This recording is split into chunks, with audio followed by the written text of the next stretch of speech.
Hello iPhone users. So iOS 26 update వచ్చింది. Major update ఇక. So super ఉంది update. Android ఫోన్స్లో మన రింగ్ టోన్స్ ఎట్లా చేంజ్ చేసుకుంటావో ఇన్ ద సేమ్ మన ఐఫోన్స్ ఇప్పుడు మన ఐఫోన్స్లో కూడా చేంజ్ చేసుకోవచ్చు రింగ్ టోన్, మనకు నచ్చిన రింగ్ టోన్. ఎప్పుడు ఊకే ఆ classic ring tone, marimba ring tones ఇవి కాకుండా ఇప్పుడు ఇవి కూడా ఉన్నాయి.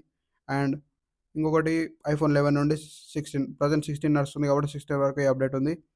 ఎవరు ఇన్స్టాల్ చేసుకోవద్దో, ఎవరు ఇన్స్టాల్ చేసుకోవాలో సజెస్ట్ చేస్తాను మీకు. ఎవరైనా ఇన్స్టాల్ చేసుకోవచ్చు, చేసుకోవద్దని చెప్తున్నా. ఎందుకంటే నువ్వు నీ ఫోన్లో స్టోరేజ్ బాగా అయిపోయి లాగ్స్ ఫేస్ చేస్తున్నావు.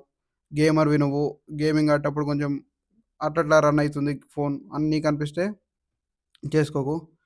ఎందుకంటే నీకు ముందు నుంచే ఇట్లా లాగ్స్ ఫేస్ చేస్తున్నావు. మళ్ళీ ఒక్కసారి అప్డేట్ పడంగానే 6 GB ఉంది. సో ఇది పడంగానే నీ గేమింగ్కి ఇంపాక్ట్ పడుతుంది.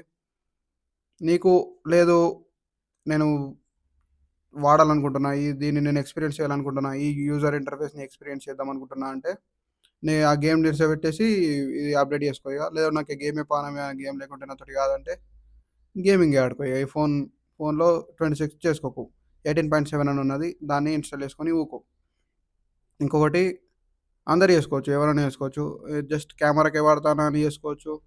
మంచిగా ఉంది, ఆప్టిమైజ్డ్గా ఉంది ఫోన్. స్మూత్గా రన్ అవుతుంది, యూజర్ ఇంటర్ఫేస్ మొత్తం మారింది, ప్రతి ఒక్క యాప్ ఐకాన్ చేంజ్ అయింది. అండ్ సూపర్ ఉంది, ఇంటర్ఫేస్ అయితే మస్తు ఉన్నది. గ్లాస్ ఎఫెక్ట్ ఉంది అండ్ వాల్పేపర్లో స్పెషల్ ఎఫెక్ట్ ఉంది. మస్తు ఉంది. ఇంకా చెప్పొచ్చు, మస్తు ఉన్నాయి ఫీచర్స్ అయితే, సూపర్ ఉన్నాయి iOS 26లో. నేను నిన్న నైట్ ఇన్స్టాల్ చేసుకున్నా, బాగుంది. ఇలా మార్నింగ్ చూసిన, ఇన్స్టాల్ చేసి పక్కకు పెట్టేసిన. సో ఇలా మార్నింగ్ చూసిన, బాగుంది ఫోన్, బాగుంది. లాక్ స్క్రీన్ నుండి మొత్తం మారిపోయింది. ఇంతే. ఇంకా thank you for watching my video. Like, share and follow. See in the next video. అరే